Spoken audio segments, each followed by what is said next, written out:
Hey there, this is Tom with the Diogenes Lamp podcast. I appreciate you listening in, and most importantly, I hope you enjoy what you hear. Before we start with today's episode, I'm going to ask you for a small favor. Believe it or not, history podcasts, especially in their early stages, tend not to be cash cows. Shocker, I know. I too was blindsided by this news. Now, I didn't go into this for the money, I think that much is obvious. But unfortunately, books, research materials, and equipment aren't free. Please, go to patreon.com/Diogenes Lamp Podcast, and for less than the price of a coffee once a month, you can become a member and get access to bonus episodes, recommended reading lists and documentaries, shout-outs, and anything else we'll offer in the future as this project grows. If you are especially broke, hey, I get it, but please, make sure to give us a 5-star review when you listen to us on Spotify or Apple Podcasts, and subscribe to the pod on your preferred podcast listening medium. Your support is appreciated, and more importantly, it is needed in order to keep this operation going. On that note, I hope you have a great day, and now back to the show.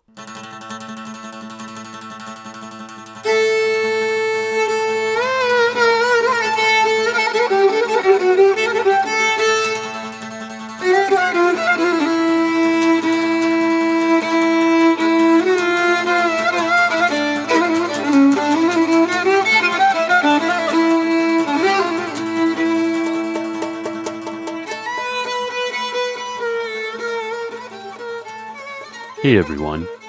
For today's episode, I was able to bring on a good friend of the pod and the founder of Waadl, or WAADL, which stands for Weekly Attempts at Drawing Laughs, which is a growing collection of sketches and cartoons that are in many cases accompanied with long-form articles that get deep into the inspiration and meaning of the sketch. And as you can gather from what Waadl stands for, the sketches are satirical in nature. In the words of the founder of Waadl, and quote, Waadl is committed to comedy with credibility. The primary backdrop of this conversation is, and you could have guessed it if you've already seen some of the sketches at waadl.com, the current situation in the US, which isn't great. There has been a sharp drift towards authoritarianism and anti-intellectualism. As much as the word may sound overused, much of what we are experiencing here in the US matches up with the textbook definition of fascism. That's not an exaggeration, that's just the unfortunate reality of what we are experiencing. We talked about a lot of things like current events, Trump 2.0, the war in Ukraine, Putin, the failings of the left, religion used as a means to control and shape public opinion. We talked about authoritarianism, the conditioning effects of propaganda, the susceptibility of masses to fall prey to fake news and manipulation, combating fake news, the processes that go into testing common narratives and myths that we've been raised with. And in general, we talked a lot about the mass psychosis and political decay that our country is experiencing. As patriots, these were not easy discussions to be had, but we had them. And we thought that maybe having these discussions would inspire you to rethink the way that we as a society also have these discussions, or don't have these discussions with our fellow Americans who have in some cases quite literally gone off the deep end. By the way, towards the end of the conversation, we briefly mentioned North Korean troops in Ukraine going on porn benders as a result of them being in a place with far less restrictive internet access. But in the spirit of combating fake news, I researched this a bit more and saw that this hasn't been completely confirmed. I know it's a weird thing to want to confirm on or not, but like I said, we like to combat fake news, especially today. Officially, the Pentagon has come out and said that they couldn't verify and, quote, any North Korean internet habits or virtual extracurriculars, end quote, that the North Korean soldiers have been up to. I had a great time recording this, and I hope during or after you go to waadl.com and check out some of these sketches, read some of the articles, and think critically of what is going on around us today. Take care.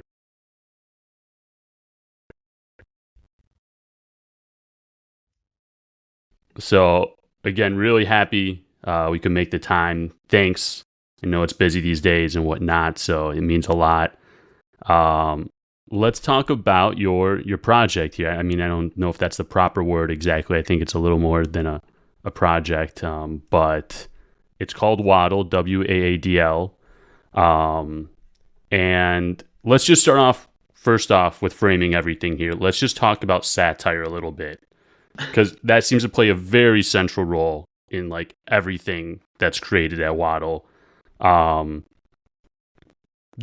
make a statement about satire. Let me know what you think. You use it to change people's viewpoints. You can use sarcasm, parody, irony. One of the first times I really ran into satire was at my community college. I wasn't really a good student in high school, so I went to community college for 2 years.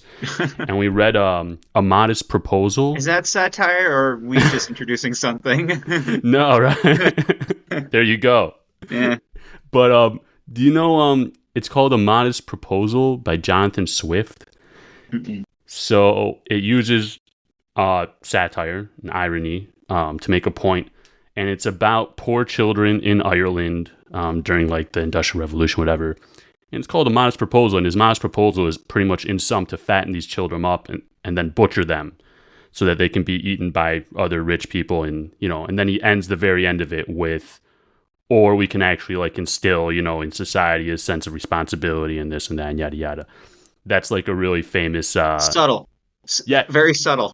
Exactly. He just slips it right in at the end. Let's not actually cannibalize homeless children, orphans.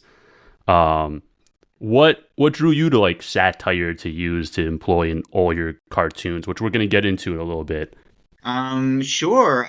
Well, I think satire is the best way to get people hooked on an idea. I like satire, especially in the context of, because there are different degrees of satire. I like satire in the context of the absurd, like truly absurd. Like draw someone in with the most absurd thing possible, right?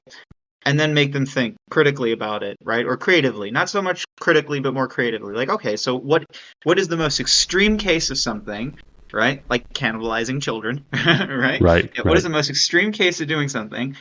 And then rationalize it, essentially, into something that relates to the everyday, the current event, right? And oh wow. And that's what I like about satire. It's like getting slapped in the face, and then realize, well, that hurt, but actually, like, as the bruise is starting to fade away, I'm seeing the detail in it, and it's something very interesting. It forces someone to think differently, which I like. Yeah.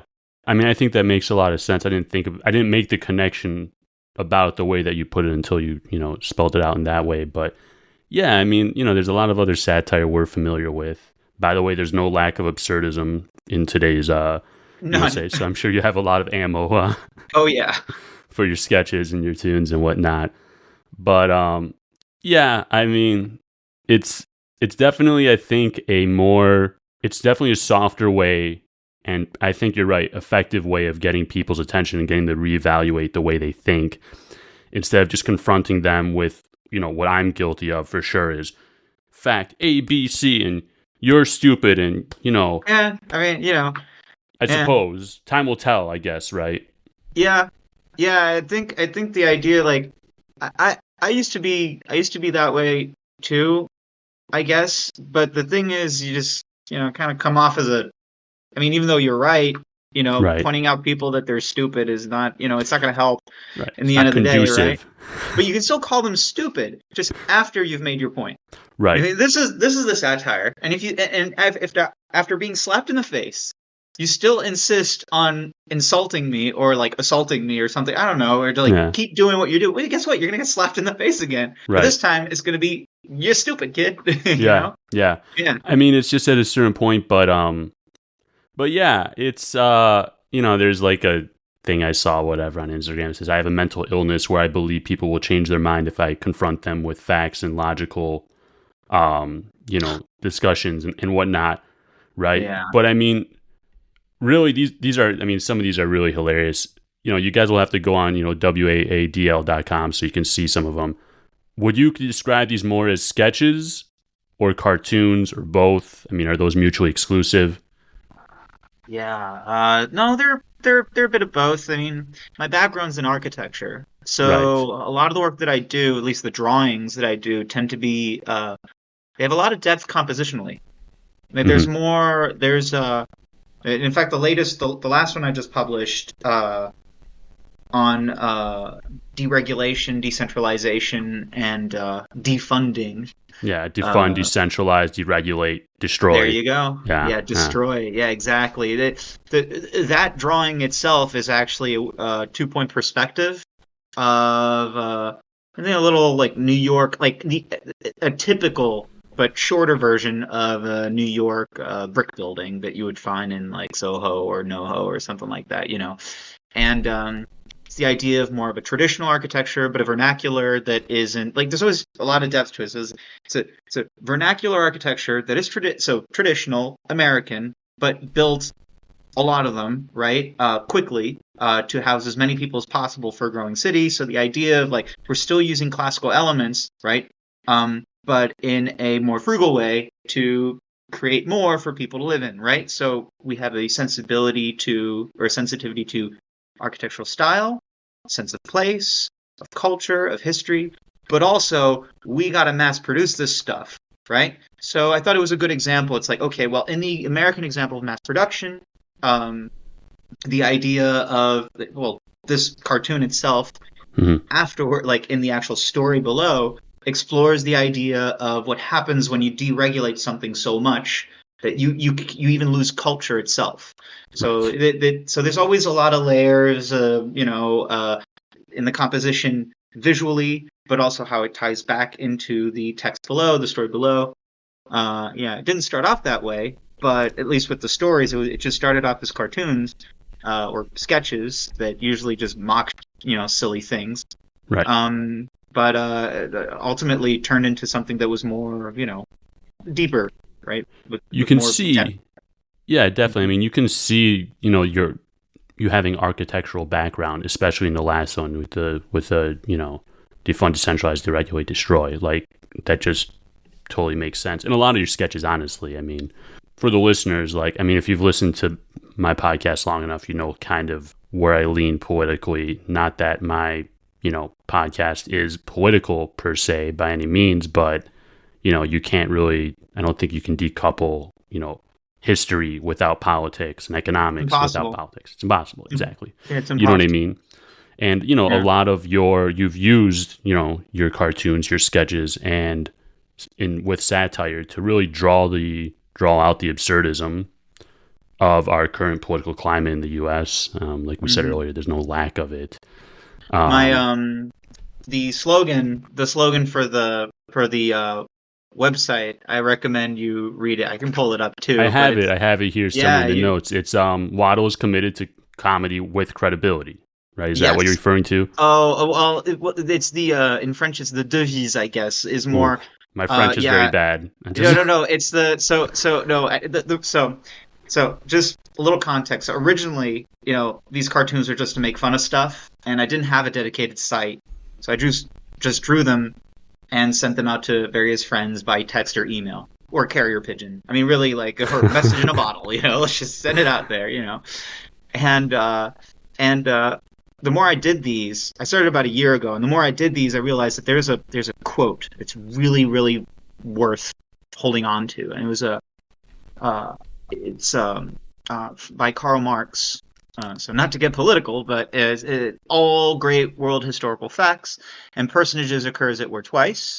The first is a tragedy, and the second is a farce. yeah. And the gag is it's repeated itself so much I don't get the joke anymore. That's the gag, right? So that's we've the slogan passed essentially, we passed right? the second time. We passed the farce at this point. It was a Exactly. long So time what is ago. this like? Yeah. Well, how deep into how meta are we gonna how many walls are we gonna break? Good point. Good So point. so So the joke is, so in a lot of these cartoons, as it evolved, it was to basically tie in historical, cultural events that some people may know of, some people may not know, niche things that contribute to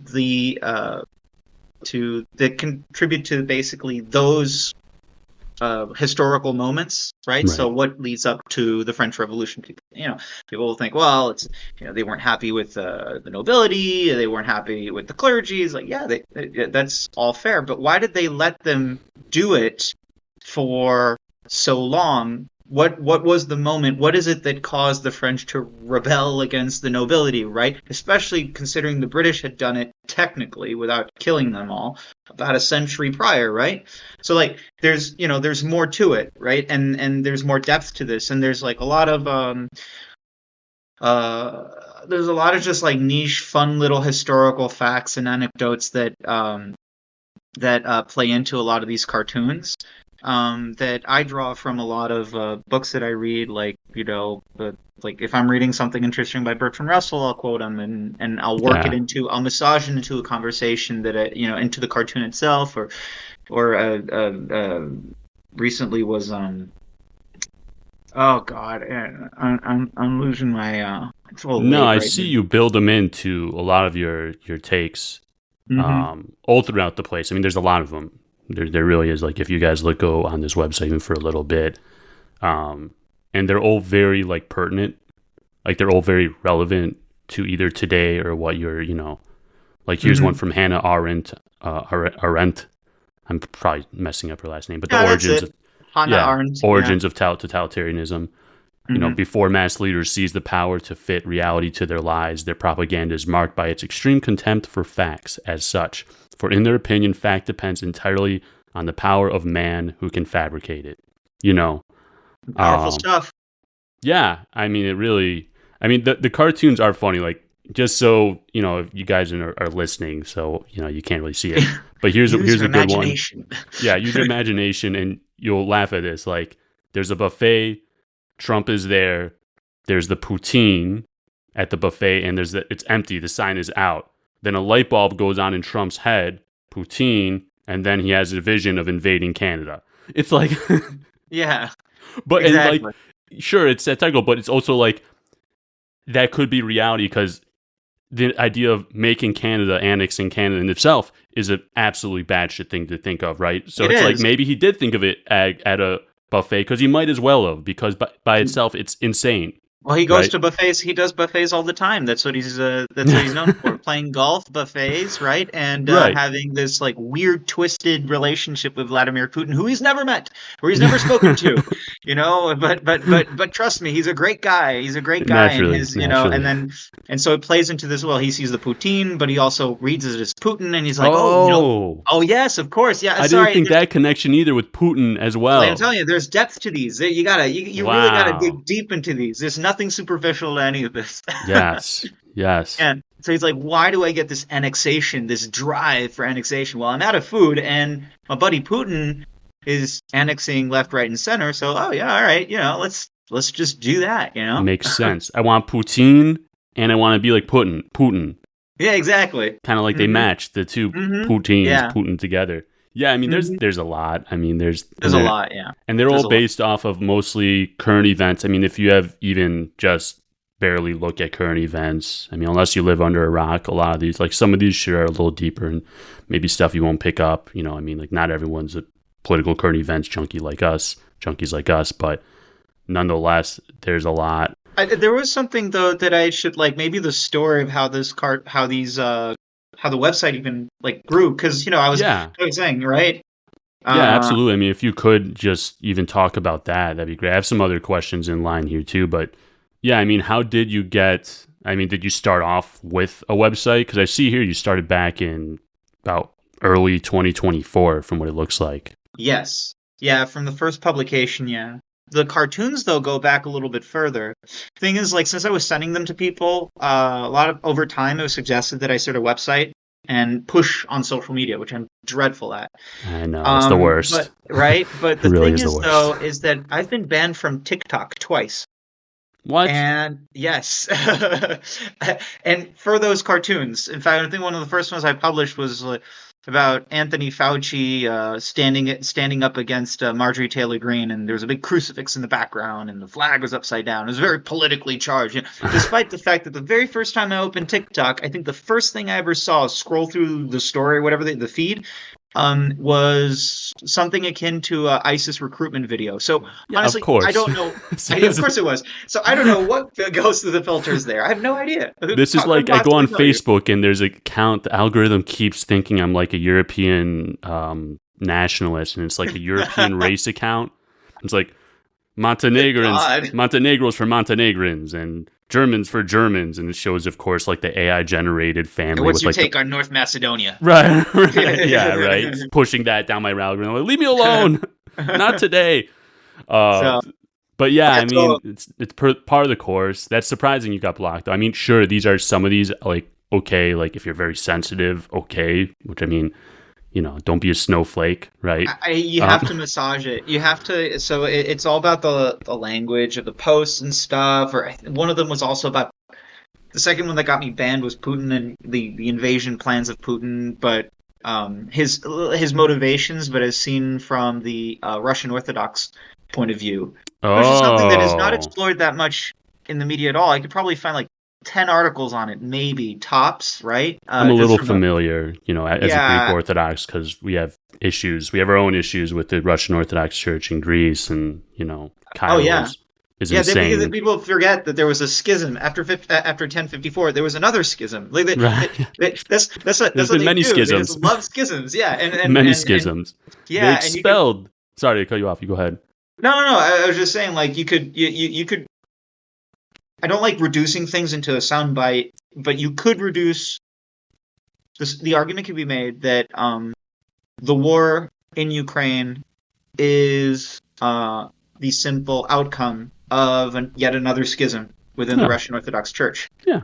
I And mean, it was literally yeah. a big deal with that. And the patriarch in Constantinople Hmm. literally gave them autonomy. It was a huge deal, yada, yada, a bunch of stuff. They had to expel something like 10 monks from Mount Athos who they figured out were Russian spies. Oh But, wow. you go, yeah, it was a big deal. And a bunch of diplomats from embassies. But, we had another episode in our podcast with my other friend Basil and Angelo, who runs Hurt the Hellenism, on this. We touched on it a little bit, but pretty much, how, this, our religion's being kind of culturally appropriated by just a bunch of, kind of crazy people for like almost like lifestyle consumerism type stuff, and it's Yeah. mostly has to do with Russian Orthodoxy and stuff like that. Greek Orthodoxy, there's a lot less converts to Greek Orthodoxy. There's much more to Russian Orthodoxy because I don't know, Russian Orthodoxy is more appealing because they make their Well, there's women wear headscarves the in church. drive for. I mean, I recommend people actually look up the cartoon. It's Yeah. called Revisionist Renaissance.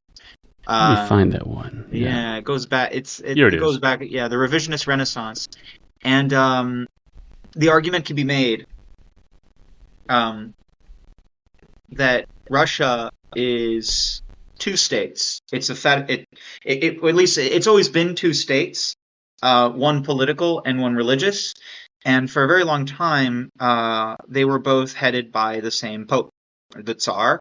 And then when the communists, at least the second Bolshevik Revolution, succeeded, the one that succeeded, Right. um, they kind of there was a pact essentially that was a social pact that was signed. Like, okay, well, the Bolsheviks destroyed everything. At least have purged everything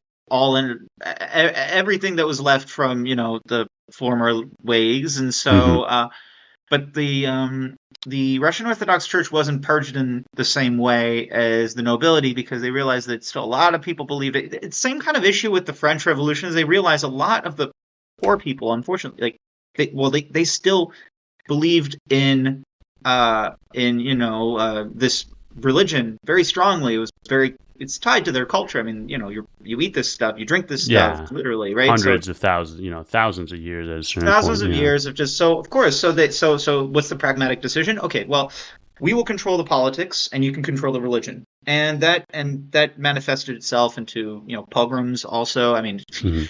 you don't just kill Jews to kill Jews. Usually Right. It usually does. you You kill don't Jews wake up because one morning and say, yeah "Oh, yeah it's yeah Tuesday at 9 a.m. I better yeah get on that exactly. program." It's yeah, Yeah, exactly. yeah, yeah. It's, Let's just do it again. yeah. No, it's like that. The whole charge of deicide is what led a lot of this stuff to happen, Hmm. right? So, For so sure. again, the way I see Russia, at least, and I'm by no means an expert on it. It's just that over the last few years, since there's been a lot of talk about Russia, I've had a lot of opportunity to read about Russia, Right. uh, and it could really be said that it is two states. It was political and religious, and there's this interesting thing when the Berlin Wall fell and the Soviet Union dissolved, the political state disappeared. It split, but the religious state stayed. You could say that the Russian Orthodox Church, whether before or after the Berlin Wall collapsed, was just as powerful.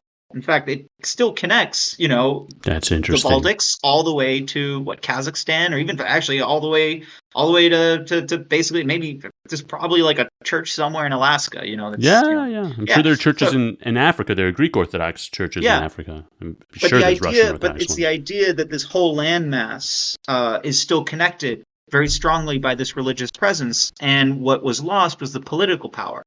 Uh, and Vladimir Putin noticed this. He noticed this, and so he's been working very hard to basically bring back the political state to the Hmm. same state as the religious state. And something happened where there was a new schism occurring around 2014, 2019, where all of a sudden the Ukrainian Orthodox Church decided to split. And it Right. split within itself, and this started happening. I mean, you could this goes back to the 90s. This goes back to the 90s, but it found its climax, you could say, in 2014, right after the Euromaidan protests broke, Right. where they were like, "Oh my God, these guys like."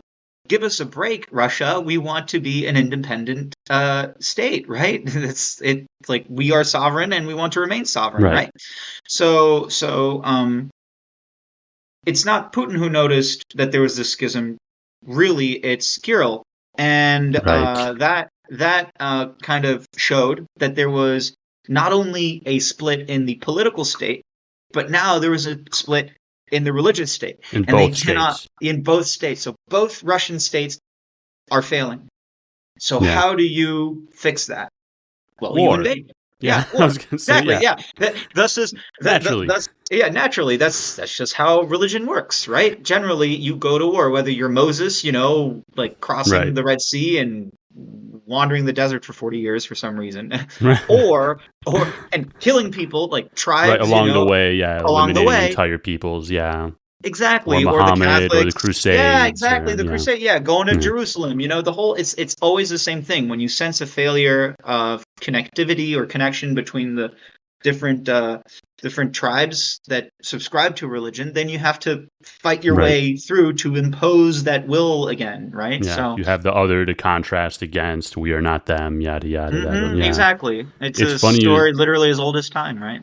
Yeah, exactly. It's funny. Hmm. The one thing I want to touch on, then we can talk about. We can move on to something else. I want Yeah, to let's get move on. pick your brain on. So I studied Russian for 2 years in college because I thought I was going to be a diplomat. I was told very specifically from my college counselor that if I got this degree, I would be a diplomat and great things would happen in my life. I was lied to. I can't believe it. But so I studied Russian for 2 years, and with me already knowing Greek, I was actually at one point I was pretty good at it. But we had this professor. We were convinced she was ex KGB. Her name was like Zarima, and she's just totally crazy and really real stickler.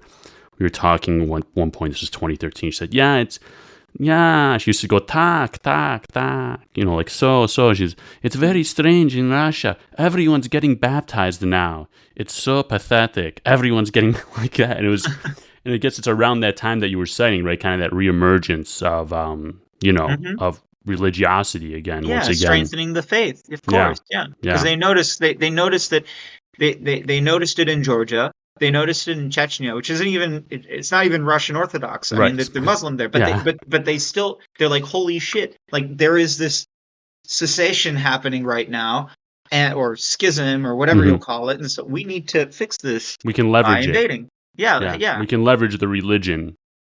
Yeah, leverage the religion to justify our war. Now, and I mean, if you read translations of Putin's speeches or all his televised addresses and stuff, I mean, it is bathed in origin story mythology, tracing its roots back to the inception of Kievan Rus Kievan and the Rus, yeah, I was just gonna say, and the and the and Tucker and the Carlson speech that went on for whatever. I tried, I couldn't listen to it yeah. all, but Yeah, it's the stuff that maniacs say when they're about to go on a pogrom. right, Literally. naturally, Yeah, it so really this is if is a you really pogrom of listen to sorts. it. Yeah. Yes, of Yeah. course. There's a It's genocide going textbook. on in Europe, right? It's textbook. Yeah, it's obvious. But funny thing though, full circle. The funny thing, I I seldom come across stories that actually explain this or that go into depth about it. And so I thought, well, I'll do a cartoon about it. What is the revisionist renaissance?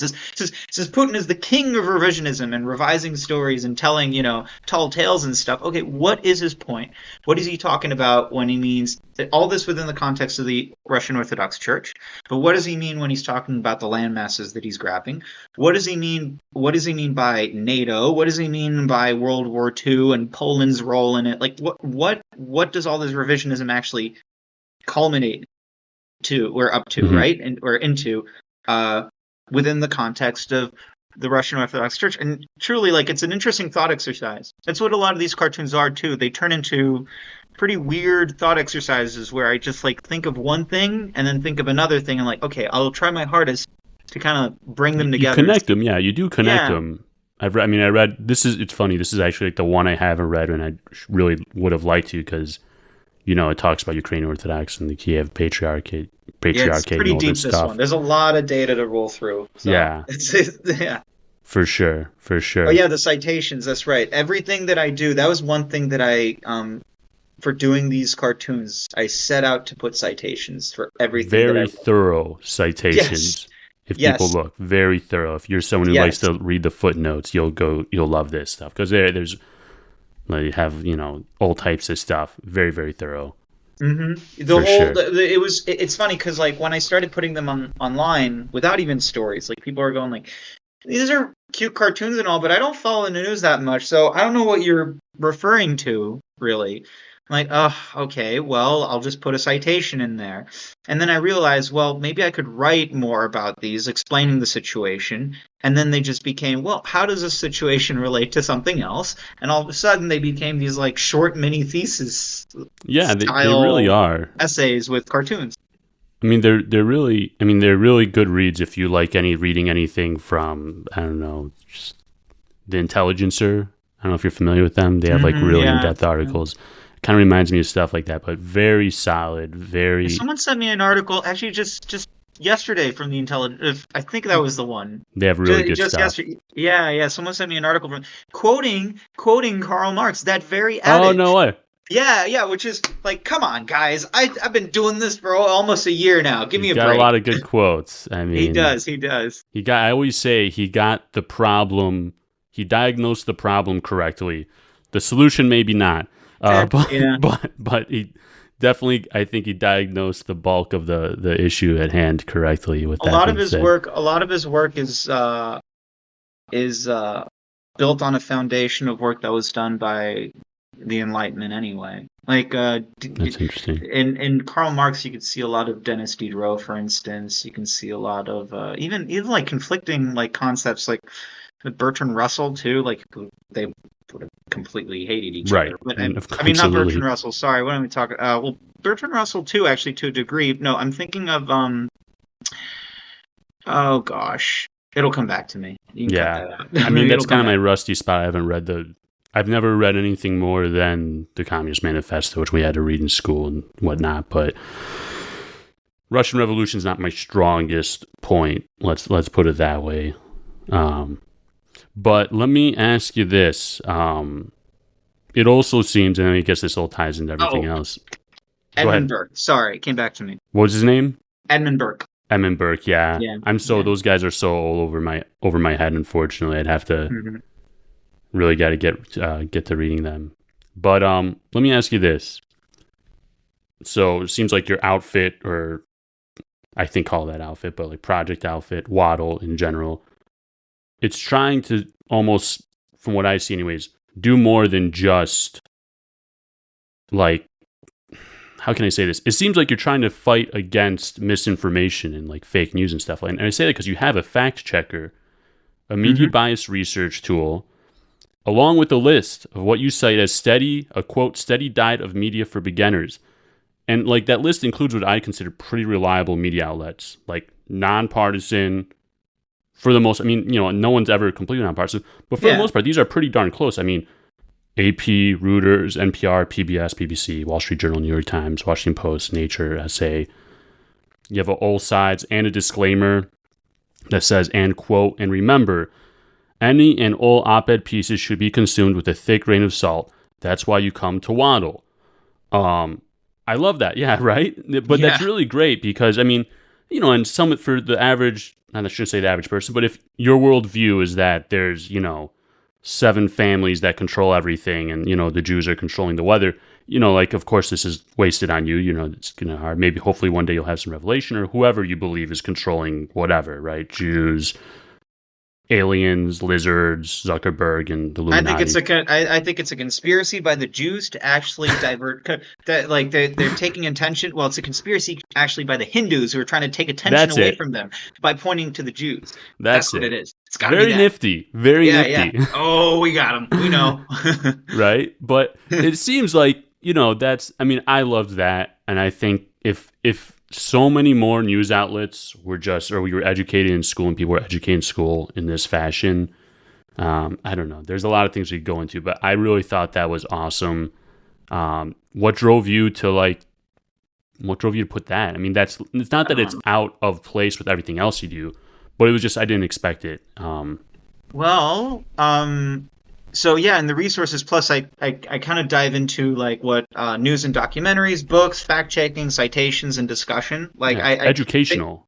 yeah, exactly. So I a lot of times these cartoons actually come from just me talking to people, and realizing that they are thoroughly You well, can say it.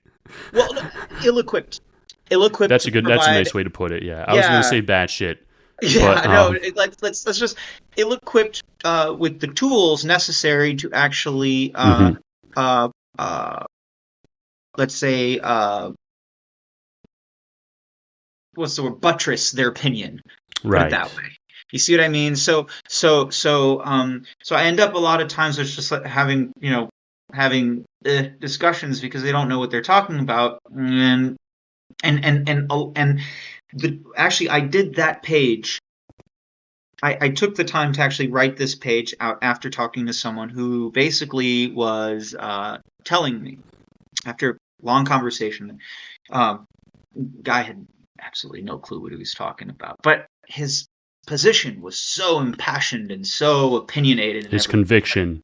Yeah, he was like, I am sticking to my guns. All right, I'm fine. It's just you're wrong, and it's like I don't know what else to say apart from unless you're willing to accept the facts that I'm telling you, you are plainly incorrect.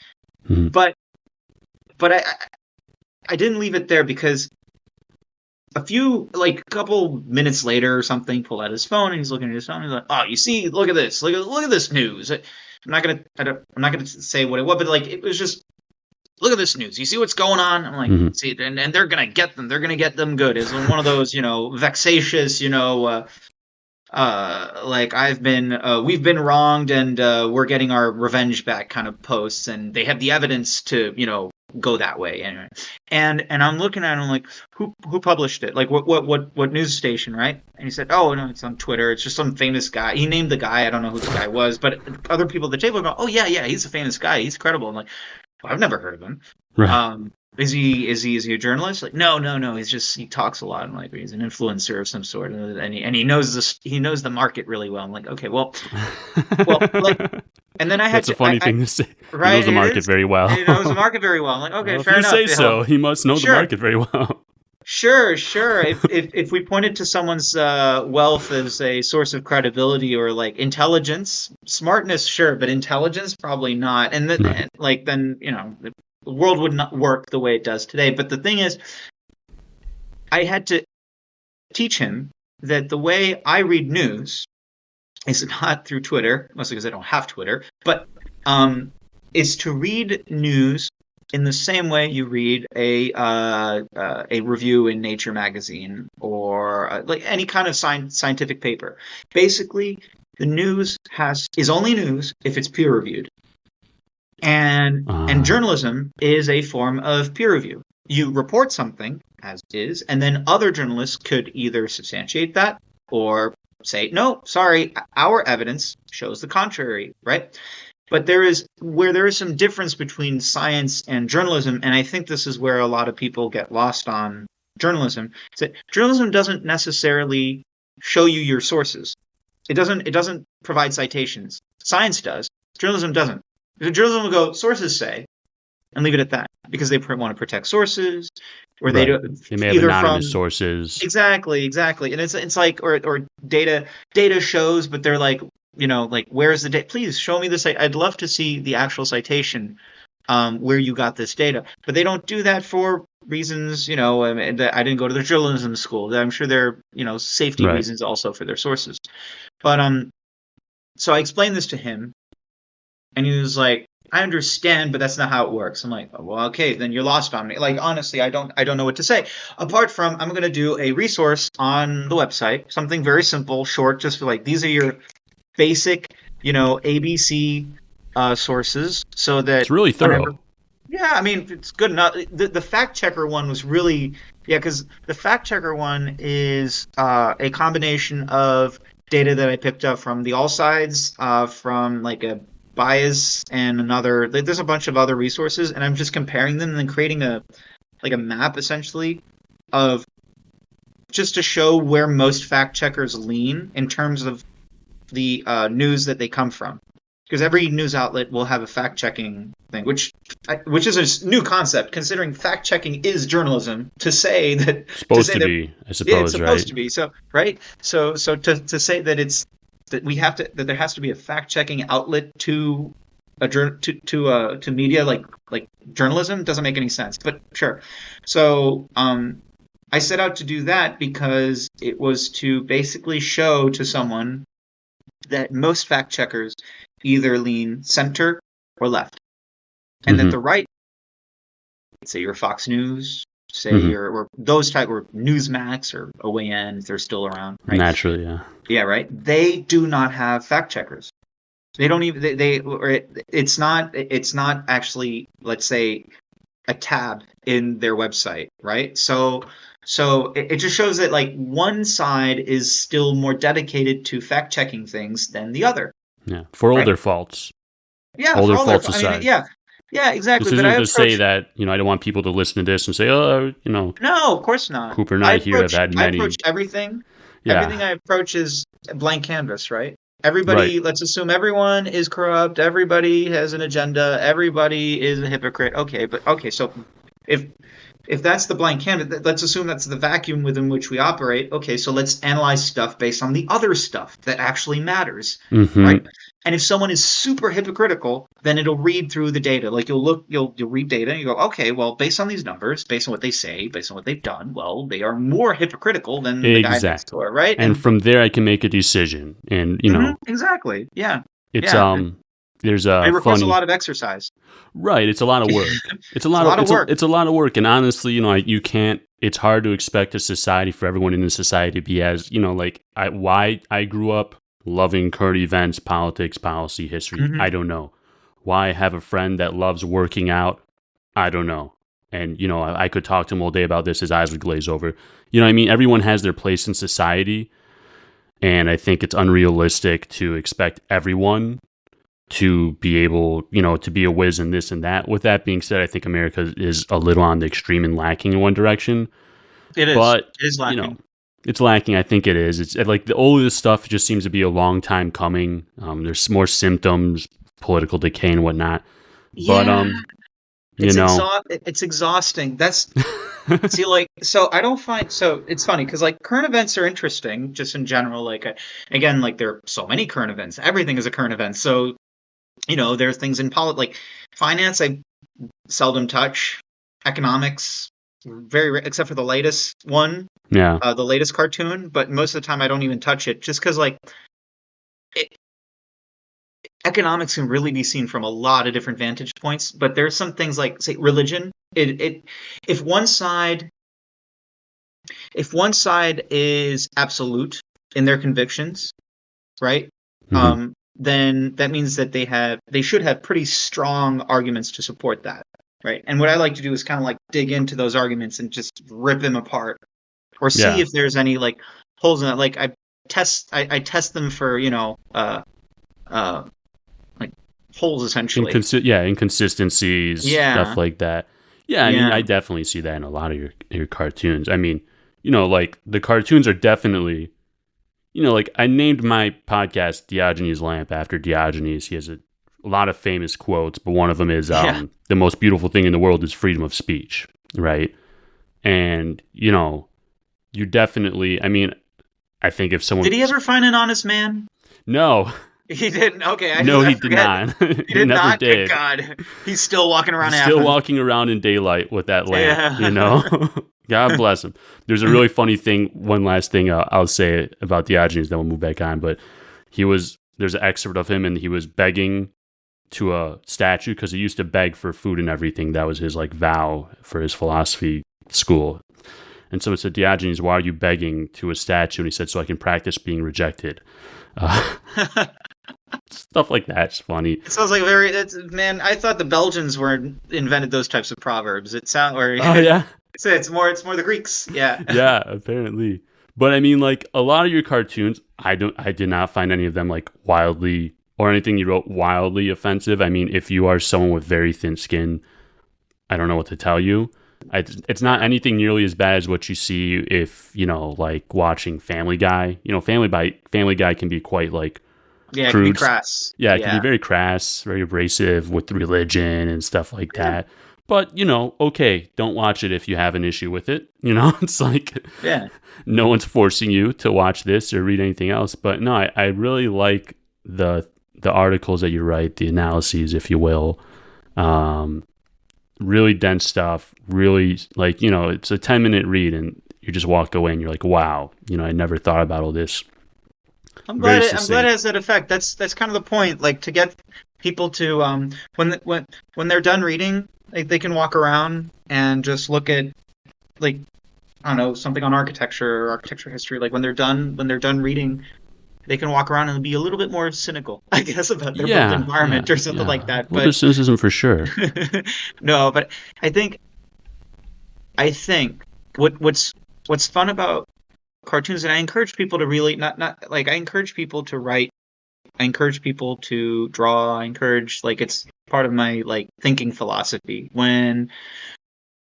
because like my day job, like I'm always thinking, I'm doing more math and structure Yeah, and you're not thinking state society relations and exactly. society and yeah, Yeah, I'm different animal. very yeah, exactly. It's very yeah, it's very strategic and scientific how I do things. But I always draw my ideas.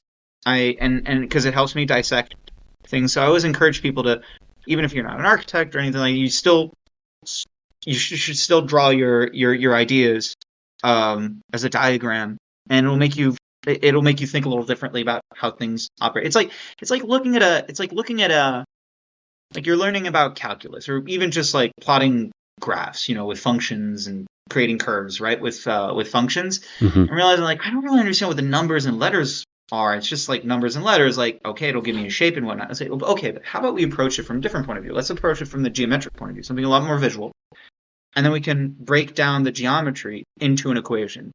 I find that to be a easier way to grasp mathematical concepts. And I think the same is true for concepts in current events and politics and Yeah, history for too. sure. Venn Yeah. diagrams and stuff like that. And hmm I mean, that's the extent of what I do with what you're saying. Is I use Venn diagrams and arrows and point because there are relationships between things, Yes. between people, Yes. between events, between ideas. hmm Stuff like that. So I mean, yeah, it definitely helps. my writing and drawing in general is god awful. Even stick figures are pretty atrocious on my As long end. as you can, as long as you can convey the idea, Yeah. right? Again, like I find I like looking for the absurd, right? To underscore the satire, or like to use satire to underscore the absurd, so that I can rationalize it into something that is digestible for someone to read, right? And Hmm. to giggle, hopefully. I'm hoping to get a chuckle or two out of some of these cartoons. Yeah, for sure. But there's this idea of, yeah, you were talking about like thin-skinned people. I've come across a lot of thin-skinned people who, most of the people who are thin-skinned actually don't read these types of things Yeah, anyway. you They don't don't get out of read. your comfort zone. I mean, Yeah. and you have to get out of your comfort zone. It's easy for someone like me to say, I got my undergraduate degree in comparative cultures and politics, and it's reading lots of stuff. Remember my first time I got uncomfortable was we were talking about language policy, and someone's project was language policy during the Young Turk Revolution in the Turkish Republic. And I was like immediately upset. I was like a 20-year-old, and I was like, "Why are we talking about Ataturk and language policy?" I just got immediately pissed off. I was like, "Genocide, genocide, genocide!" It was like, this. What about the Armenians? Yeah, what about the Armenians? What about the Greeks? This is a stupid topic, right? Why are you even covering this? And that's why I think so many people are railing against college or something like that. The debt, I get it. Okay, that has another issue, but the bottom line is it's good to be forced out of your comfort zone every Yes, once in a while. it is, but not so. This is what's interesting. Like over the year that I've been publishing these, the more I think about it, the less I realize that I approach subjects as it's not whataboutism, and it's not Hmm. contrarian. Because a lot of people assume, well, get you out of a comfort zone is to think, well, what about this? Right. What is the contrarian? It's like, just disagree to simply disagree, and then support that disagreement. Even though, like, play the devil's advocate for God knows why, just to test yourself critically. No, what I do is I merely look at the situation. I try to be apolitical, but God, it's very difficult to support what a lot of things on the right are doing. There's a lot of dumb shit on the left too, but in Yeah. no way is the equation balanced. Yeah. In no way. The Right. right is Right now, the crazy train is on the right side. Maybe really, someday it'll come back to the left. I'm sure one maybe. day it will, but for today, I think it's very solid. That's what I've been trying to tell people. It's nothing personal or anything like that. I just No, it's think, not. It's a simple matter of fact. The Nazi co-conspirators are unequivocally on the right, right? yeah, Nazi. Unequivocally. We have two Yeah, Heil Hitler salutes that have been yeah, done. There's been exactly. Yeah, zero resignations, zero denials. And yeah, of there's a course. really good article you wrote about with what was it? Well, you've read a couple with the evangelicals and all that, and the anti-Semitism and the blatant Yeah, how it's anti-Semitism. anti-Semitism in plain sight. It's like the anti-Semites are the ones who are actually helping the Jews right now. It's Yeah, the it's irony of it. incredible. It's absolutely incredible, and nobody would believe it until you actually like dissect it the way I did in two Right. cartoons actually. And Yes. then you go, oh my God, holy shit! Yeah. Actually, I have sent this. I've sent it to some friends, and I've had uh friends of friends contact me after reading the one on the Trump steak, for instance. That was Yeah. one of the more recent ones. Yes. Who are Jewish, quite Jewish actually, at least Hmm. from an Orthodox family. Maybe not. They're not Hasids themselves, but Right. and they I'm saying they is like two people, three people, Right. Right. Right. Right. right? But Friends of yours. who told me like I never thought of it that way. Yeah. That's And they're awesome. Jewish. Yeah, and That's it's great. great. It's That's great. great that you were able. I mean, Yeah. I feel like as someone in your position, that'd be like, that's Oh, it's huge. It's the that's most yeah. rewarding thing. I would love Mhm. if I could change someone's mind or educate someone enough to think in a different way by Mhm. listening to, my episodes and, have a better understanding of how authoritarianism rises and how it can be defeated or, its effects and yada yada and everything else like that. I mean, really, for the listeners, you got to go to waadl.com. Look at his cartoons. A lot of them come with really solid reads. Yeah, I mean, is there anything else? I'll leave you. Yeah. I mean, I can't think of anything else, really. I mean, I think we covered a lot of great stuff.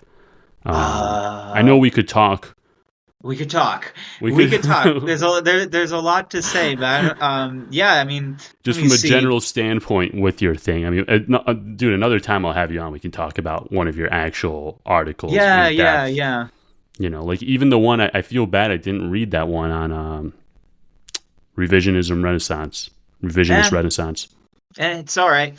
These So the fun thing though, oh yeah, I could say that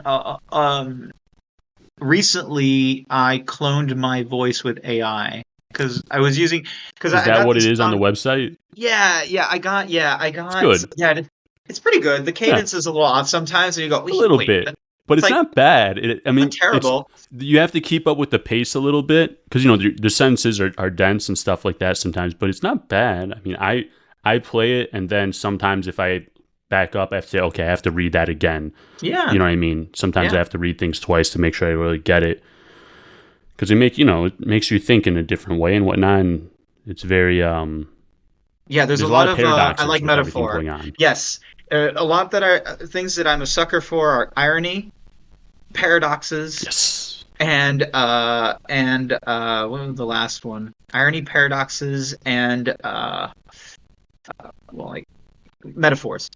Oh Big yeah. fan of those. Yeah. There's So lots packed yeah. with metaphors. The paradoxes, though, those are the ones where I usually have to back up, Hmm. read it once or twice, then reconnect it with the previous sentence and the following as well to get everything together. But I mean, great And I never stuff. shy away from hyperbole. Yeah, I see Never. that a lot. You got to throw as much hyper. Again, it's like test that, push that extreme as much as possible. Will we eat the children? Like, do we really have to eat the childern It's just a to modest get to there? proposal, people. It's nothing. Hey, guys, come on. Just saying. Well planned out idea. Yeah, Yeah. absolutely.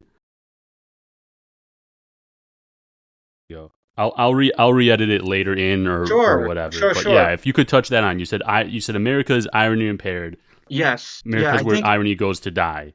yes. America is where irony comes to die, and I think a lot of Americans are irony impaired. I was suggesting the idea, like, in Florida, you'll have like hick guy, no teeth, right, who will vote Hmm. Republican despite the Republican being a staunch anti healthcare guy. So why are they doing it? Well, my grandpappy voted and my pappy vote for him. I'm going to vote for him. It's like, okay, but Hmm. it has not helped you so far. The the problem is facing them right in the face, and they will still want that problem to persist for some blindness that they have, right? And there Tribalism. Yeah. may yeah tribalism, but it falls into that whole thing like poor education, and Yes. there's so Yes. many things There's that a slew of variety yeah of there's things. everything. It's all connected somehow, but Yeah. there's been this like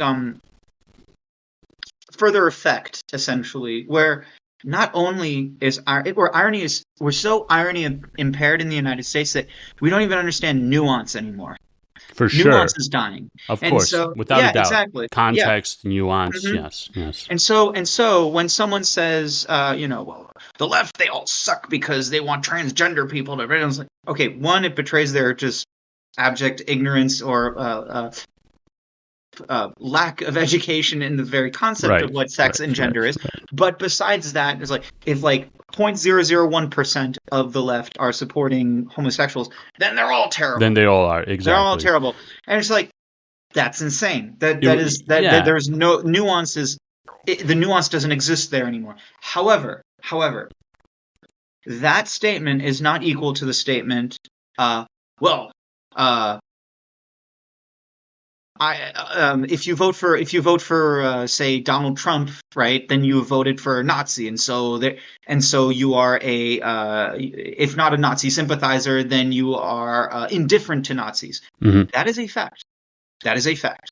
Yeah. I mean, And generally that is speaking, yeah. right. And they'll go, well, no, we're all not all like that. It's like, no, unfortunately, in this model, you absolutely are. In for this term, yeah. I mean, 2016, maybe you give people maybe kind of the benefit of the doubt. Although, Yeah, I you mean, give I him think credit. Yeah, okay, you want to see things out, whatever, protest vote, sure. I mean, the guy lost the popular vote and won.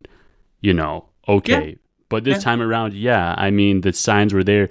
The flip side of that, I guess, the counter argument is not the counter argument, but I guess it's like again, I think it's political decay because at the end of the day, you could do all these things, but if we don't have a leadership or a media apparatus that's going to correctly just do basic things like not lie en masse to their citizenry, right? Like Mm-hmm. you have the largest media outlets, Fox News, Sinclair Broadcasting, which owns, hundreds of these local things.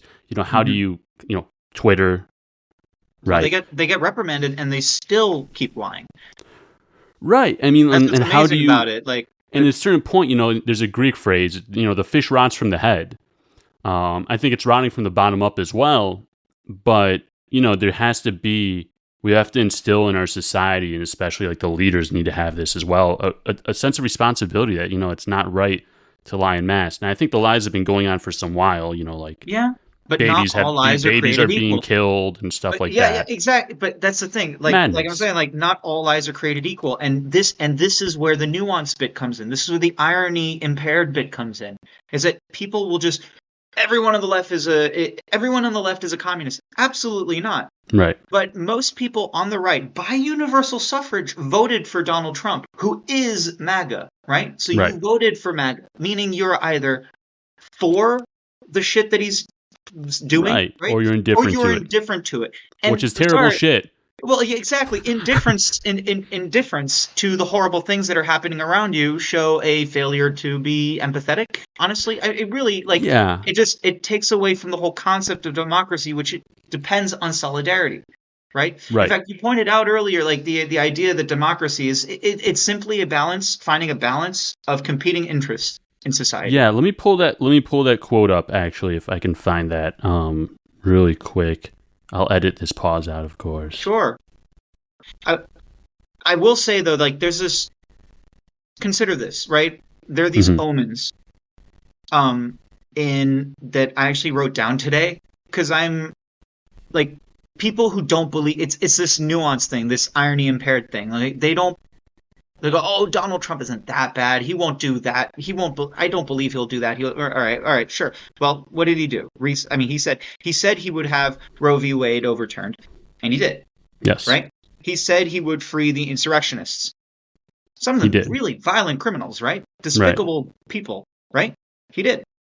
He said he would try to withdraw from NATO. He is currently trying very hard. In fact, so much so that Portugal canceled their F-35s, yeah, exactly. And multiple there are countries, I 35 believe. and I suspect AUKUS also will fall apart, and yes, and then Australia will buy there's the Five Eyes initiative or whatever that they kicked America out of intelligence sharing. Yeah, it's already and the French everyone's already the not French will come in to sweep in, and they'll sell their weapons instead. But he said he would impose tariffs, and he did. Right, so people who are going, oh, they're indifferent. Well, I didn't believe that he would do it. It's like, of course, like so. Then you're just stupid. Then you are admitting you're stupid. And that's where I'm saying that a part of it does fall on the leadership. You know what I mean? Like the leadership, the people at the top do know that there's a sizable amount of the population that are literally just sheep, right?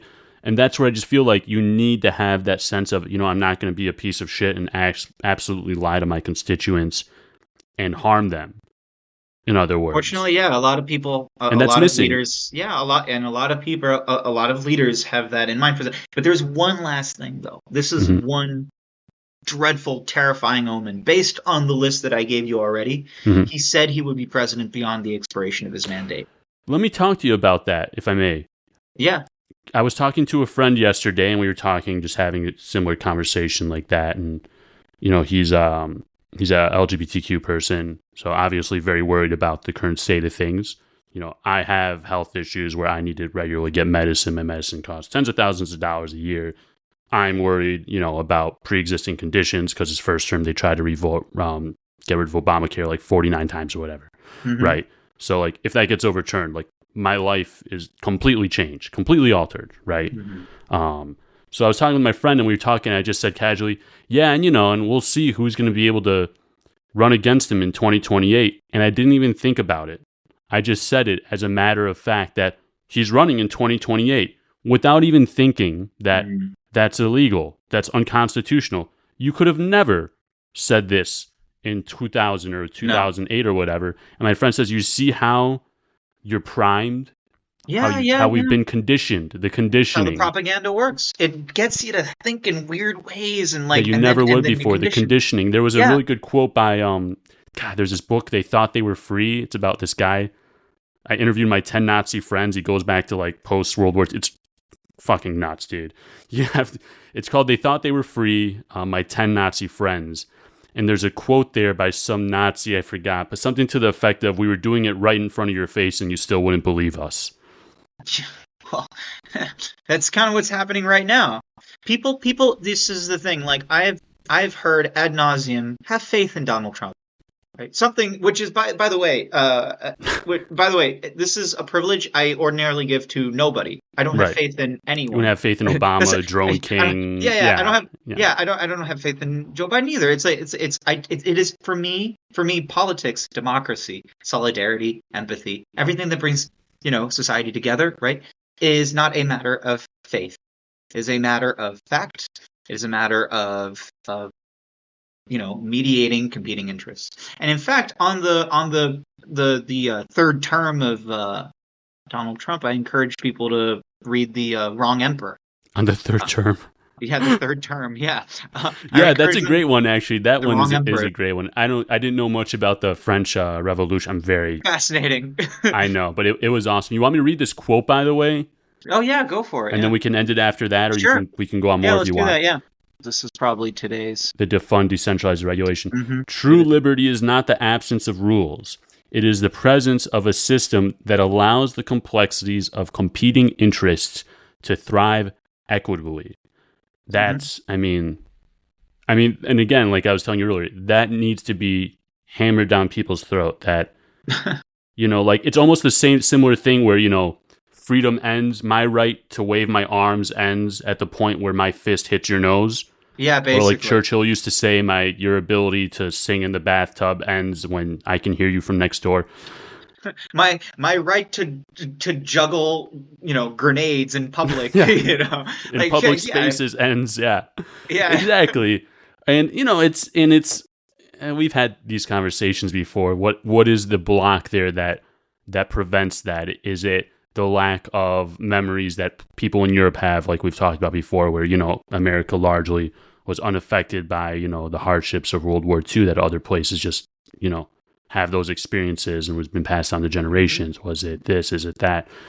There are archaeological sites, right, in Europe today that literally are a testament to the ravages of World War I and World War II, right? So it's harder to forget about it, despite what's happening. Every day, you're walking home from school every day in Europe, in places in Greece and France.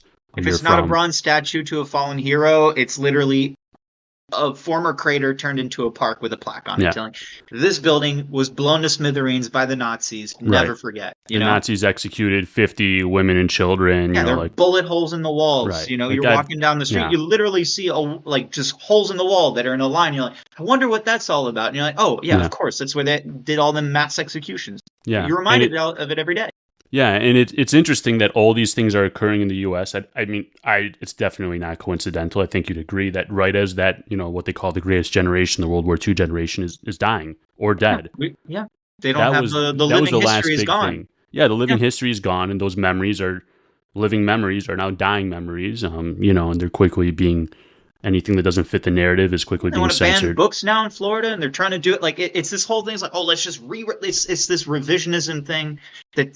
It's like whataboutism has turned into revisionism, turned into doctrine. It's really fascism. As you know. We talk about this in the authoritarianism, in the 4th of August regime in my podcast. They were book burning, Yeah, don't side. That's the thing. Don't vote for the book burners. Last I checked, the ones who do campaign ads burning books are Republicans.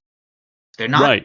They're not Democrats. Again, for all the faults that Democrats have, they're not the ones committing a ton of things. And there are many. They're not burning books. They're not talking about. Kristi Noem just came out yesterday and said, how long are people going to be in the El Salvador prison? For life, with no due process.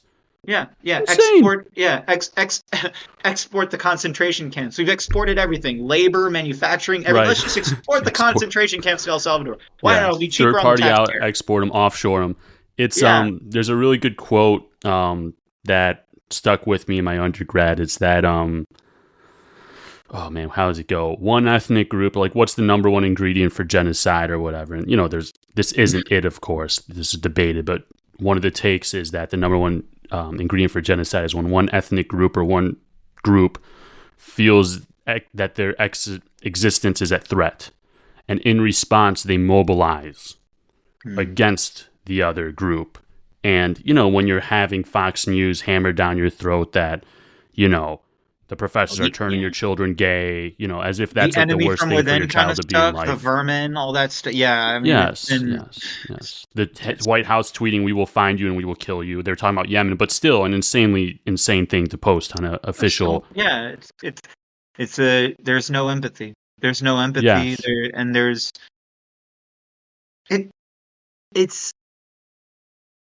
I think it's just unreasonable. I think people are now absolutely incapable of being reasonable thinkers and reasonable speakers.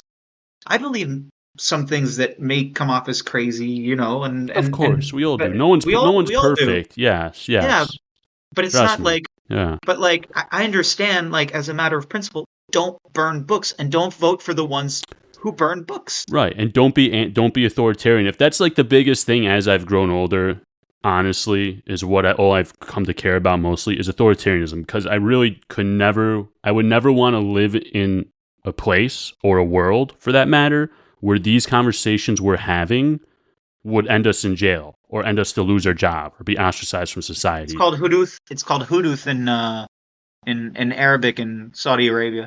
Huduth?